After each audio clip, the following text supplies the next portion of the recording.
Un coup d'État sans tank, sans bruit. Seulement un stylo et des portes closes. Vous sentez ce calme étrange dans les rues d'Harare? Pas d'odeur de poudre, pas de panique. Pourtant, c'est ici, à l'ombre des jacarandas, qu'un président de 83 ans, Emmerson Mnangagwa, s'apprête à voler, sans éclat, la souveraineté de 16 millions de Zimbabwéens. Ce n'est plus la baïonnette qui menace la démocratie, mais la signature d'un homme enfermé dans un bureau climatisé, entouré de conseillers en cravate. La victime, ce n'est pas un rival militaire, mais le droit sacré du peuple à choisir son destin. Imaginez, la Constitution, jadis promesse d'espoir, transformée en outil de confiscation du pouvoir. L'arme du crime? Un simple stylo. Le plan? Faire disparaître le vote populaire, transférer le choix du président à un parlement rempli d'hommes dociles, prolonger le règne d'un homme jusqu'à ses 97 ans, et ainsi assurer la mainmise d'une élite sur les richesses et l'avenir du pays. Dans ce théâtre à huis clos, la voix du peuple est étouffée, réduite au silence. Ce coup d'État institutionnel est la négation même de la démocratie. Fini le bulletin de vote, place au monologue du pouvoir. Ce n'est pas une simple réforme, c'est l'enterrement vivant de la liberté et le début d'une dynastie où la peur de perdre le contrôle écrase toute ambition collective. Si ce coup réussit, le Zimbabwe perd bien plus que des élections. Il perdra la dignité nationale, l'espoir d'un futur souverain, et la jeunesse verra son avenir confisqué par une poignée de privilégiés. Pour comprendre la gravité de ce moment, revenons à la naissance de l'espoir au Zimbabwe. Souvenez-vous de 1980, des larmes de fierté, du rêve de liberté, une nation entière rassemblée sous le soleil, pleine d'espoir. Le Zimbabwe, nouvellement libéré du joug colonial, célébrait une naissance tant attendue. Harare vibrait au rythme des chants, tandis que le monde entier saluait la victoire d'un peuple noir qui s'était relevé. Les vieux drapeaux tombaient, et dans les regards brillait la promesse d'un avenir meilleur. C'était la fin d'une époque, le début d'une autre. Pour la première fois, les enfants naissaient libres, les born frees, promis à un destin que leurs grands-parents n'osaient même pas imaginer. Mais qu'en reste-t-il aujourd'hui? Cette racine de la liberté, si profondément plantée en 1980, est en train de pourrir. La promesse s'est étiolée, transformée en un mirage lointain. On pensait avoir gagné le droit de choisir ses dirigeants, d'imaginer un futur où chacun aurait sa place. Pourtant, la réalité c'est que la souveraineté du peuple a été confisquée lentement, méthodiquement, par une élite insatiable. Ceux qui se présentaient en libérateurs ont, peu à peu, verrouillé l'État à double tour, érigeant leurs intérêts familiaux et économiques au rang de priorité nationale. Le pouvoir n'est plus un service, c'est un héritage que l'on protège férocement. Regardez ce qu'est devenu le Parlement. Autrefois tribune du peuple, il n'est plus qu'une chambre d'enregistrement, un simple décor pour valider les volontés de l'exécutif. Les débats sont devenus des performances, les lois écrites à l'avance. L'opposition? Écartée, souvent littéralement, ou réduite au silence par des astuces juridiques. La voix du citoyen résonne à peine, étouffée sous les tapis rouges du pouvoir. Aujourd'hui, à chaque coup de stylo sur la Constitution, ce sont les droits fondamentaux qui s'effacent, ligne après ligne. Ce basculement ne ressemble pas au coup d'État d'autrefois, bruyant et sanglant. Ici, c'est le stylo, pas le fusil, qui assassine la démocratie. L'élite barricadée au palais présidentiel n'a qu'une obsession, se protéger. Pas seulement d'une défaite électorale, mais de l'histoire elle-même, des comptes à rendre, des fantômes du passé et des crimes du présent. Leur peur n'est pas tournée vers l'avenir, elle regarde en arrière, comme s'ils savaient que le peuple, un jour, demanderait des comptes. Pendant que ces tractations se font à huis clos, c'est le peuple qui paie le prix fort. Les jeunes diplômés vendent des cartes téléphoniques dans la rue. Les mères patientent des heures pour un peu d'eau, tandis que les chefs d'État s'envolent pour leurs soins médicaux à l'étranger. La génération née libre se retrouve avec des chaînes nouvelles, forgées non plus par l'oppresseur étranger, mais par ses propres dirigeants. Leur message est clair. Votre souffrance ne compte pas, Votre opinion ne vaut rien. Vous n'existez que pour être gouverné. Oublier cette mémoire, c'est ouvrir la porte à la répétition des erreurs du passé. C'est accepter que notre avenir soit remis aux mains de quelques-uns, que les richesses nationales soient captées par une poignée de privilégiés, et que l'espoir même d'une Afrique souveraine s'éteigne lentement. Voilà le véritable enjeu. Il ne s'agit pas seulement du droit de vote, mais bien de la dignité, du contrôle sur les ressources, de l'héritage laissé aux générations futures. Mais alors, comment ce hold-up constitutionnel a-t-il pu s'opérer aussi discrètement, sans que la majorité ne s'en rende vraiment compte? Quel est le mécanisme exact de cette trahison silencieuse? Ce n'est pas une théorie abstraite, c'est un vol en plein jour.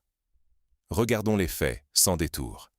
Ce coup constitutionnel n'est pas un simple débat juridique, c'est une attaque réelle, planifiée, orchestrée au plus haut niveau du pouvoir zimbabwéen. L'arme du crime? Un stylo et une poignée d'amendements, dont l'impact sera plus profond et plus durable que le bruit de n'importe quel coup de feu. Commençons par le cœur du projet, la fin programmée du suffrage populaire. Les amendements proposés n'ont rien d'innocent. Ils visent à retirer au peuple le droit le plus fondamental, celui de choisir son président. Désormais, l'élection présidentielle serait transférée directement au Parlement. Or, ce Parlement, il est déjà acquis au pouvoir en place, verrouillé, vidé de toute opposition réelle. C'est la transformation de la démocratie en théâtre d'ombre, où le peuple n'est plus qu'un figurant silencieux. Et ce n'est pas tout.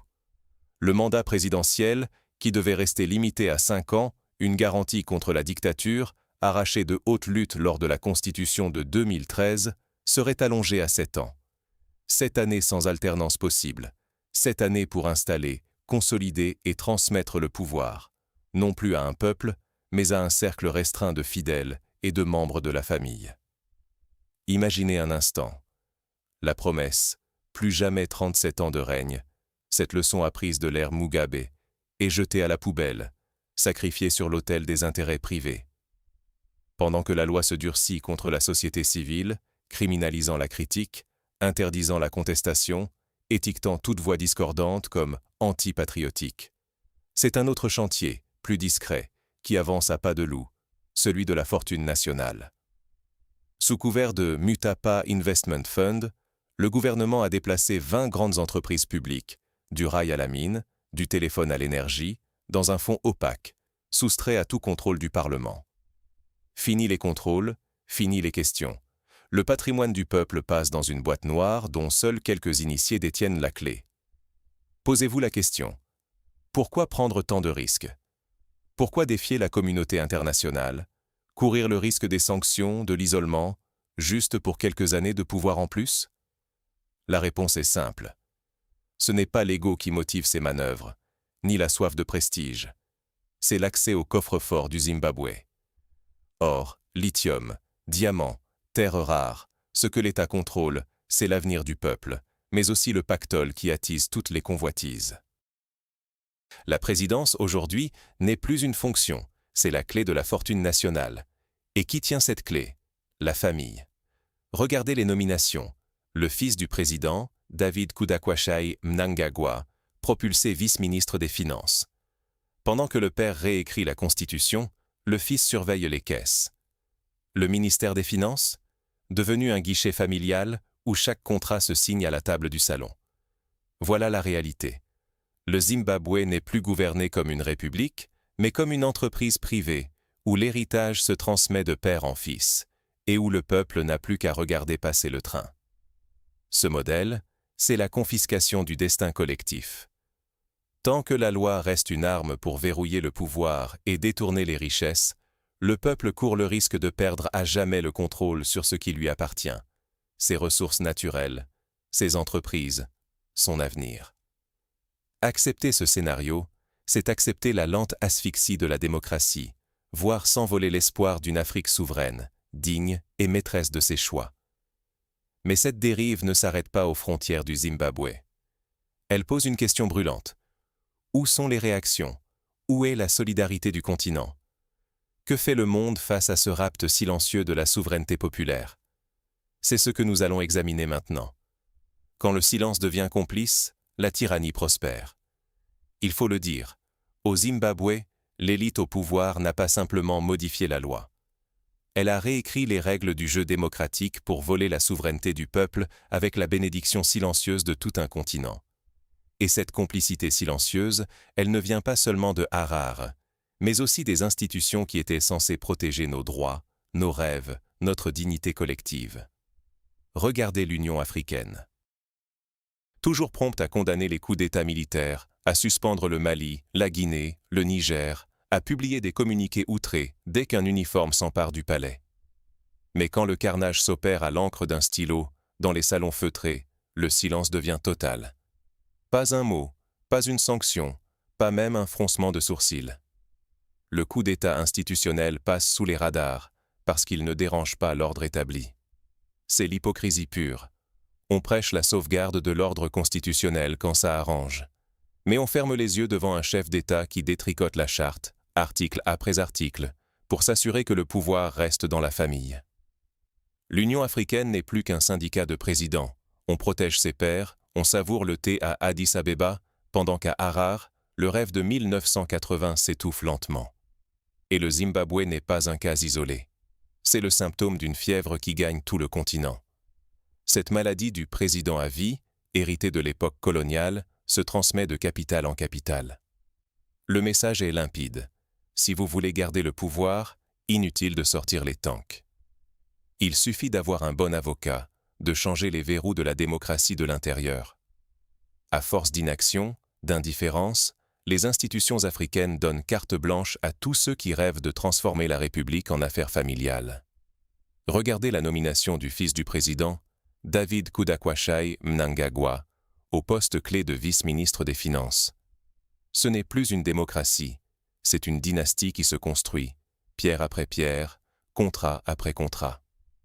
La richesse nationale devient un patrimoine privé, transmis comme un héritage, protégé par le silence régional. Mais où est la réaction des voisins? Où est l'indignation des peuples frères?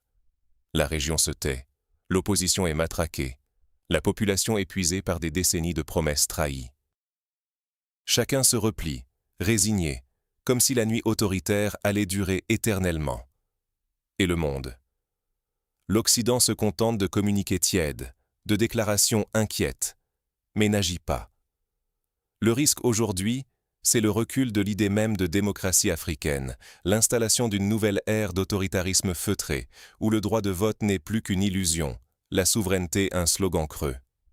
Accepter ces dérives, c'est ouvrir la porte à un effet domino dangereux. Demain, d'autres leaders, ailleurs en Afrique, pourraient s'inspirer de ce modèle. Pourquoi risquer un coup d'État sanglant quand l'impunité est garantie à ceux qui manipulent la Constitution? La confiscation silencieuse du pouvoir au Zimbabwe n'est pas un fait divers. C'est un avertissement. Un test pour tout le continent. Car ce qui se joue ici, c'est l'avenir de nos enfants, le contrôle de nos ressources, la dignité de nos nations et l'espoir même d'une Afrique souveraine, debout. Pourtant, une lueur d'espoir émerge dans la nuit. Face à l'obscurité, une voix se lève, l'insoumission comme boussole. Regardez bien ce contraste. D'un côté, Mnangagwa, retranché derrière des murs, protégé par des lois faites sur mesure, enfermé dans le confort des palais du pouvoir. De l'autre, Ibrahim Traoré, un jeune capitaine qui ne se contente pas de discours, mais qui met sa vie en jeu pour une idée simple. La souveraineté n'est pas à vendre. L'un veut transformer la présidence en héritage familial, une affaire de clan. L'autre rappelle à chaque instant que le pouvoir n'est qu'un fardeau à porter pour le peuple, jamais un butin à s'approprier. Traoré incarne ce miroir tendu à toute la conscience africaine. Il remet en question la résignation, il refuse la fatalité. Quand il dit « Un esclave qui ne se révolte pas ne mérite pas la pitié », il ne parle pas seulement aux Burkinabés, ni même seulement aux Zimbabwéennes. Il parle à cette jeunesse africaine qui observe, qui refuse de voir le continent piégé dans l'éternel recommencement des impostures. Il parle aussi à la diaspora, à ceux qui vivent de l'autre côté de l'Atlantique, aux États-Unis, en France, au Royaume-Uni, ceux qui savent que la liberté n'est jamais un don, mais toujours une conquête. N'oublions jamais que ce qui est en jeu dépasse largement le simple droit de vote ou la question d'un changement de président.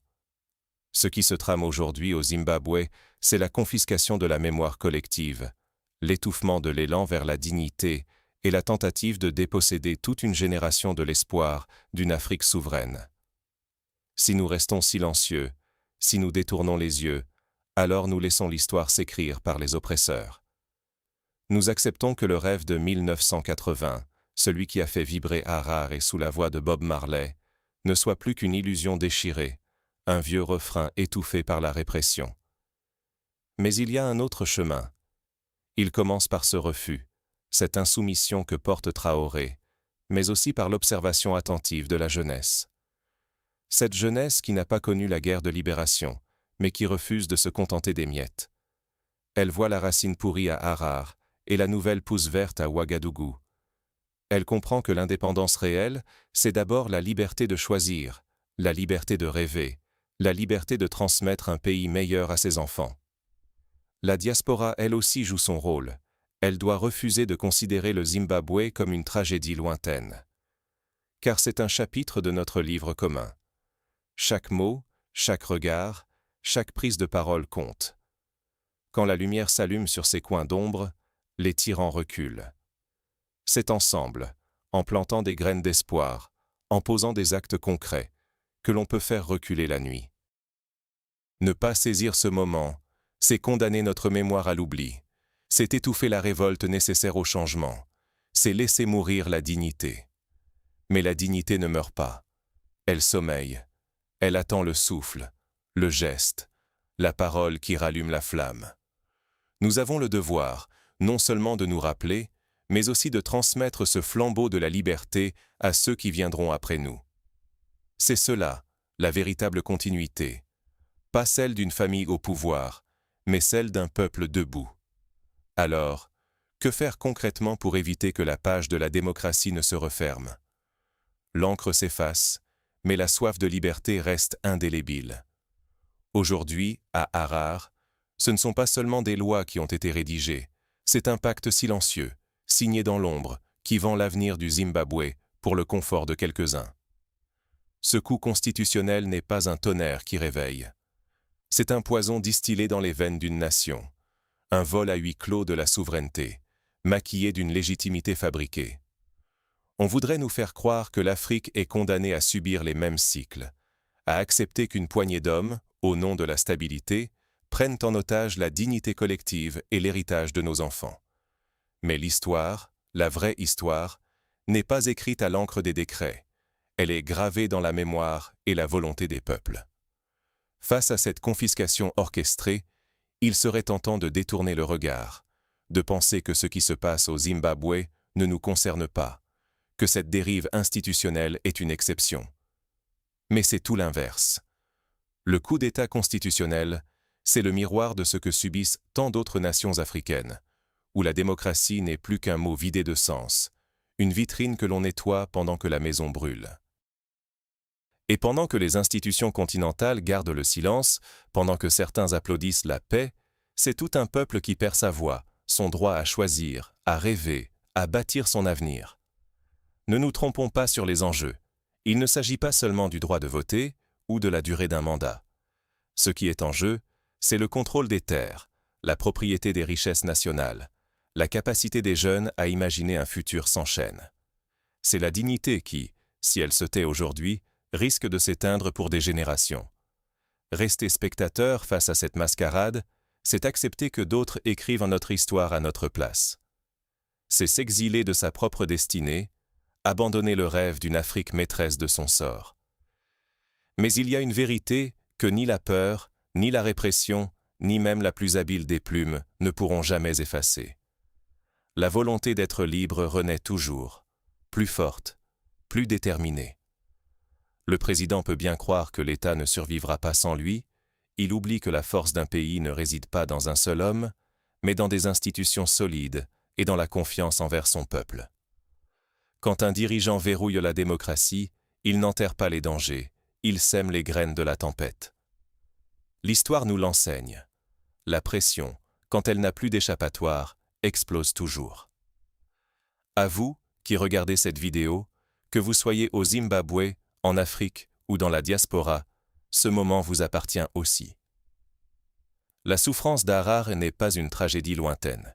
C'est une page de notre livre commun. La liberté ne se gagne pas en célébrant les victoires d'hier, tout en fermant les yeux sur les trahisons d'aujourd'hui. Chacune de vos voix compte. Quand vous éclairez ces zones d'ombre, les tyrans reculent. Ce n'est pas la fin du chemin, mais la semence d'une moisson future. La lutte continue, et chaque acte de résistance, chaque mot porté pour la dignité, prépare la récolte de demain. Refuser d'agir, c'est s'aliéner son avenir. Choisir de s'engager, c'est ouvrir la voie pour que, demain, le Zimbabwe et l'Afrique se tiennent debout, libres et souverains. L'encre des dictateurs s'efface, mais le courage du peuple, lui, ne s'efface jamais.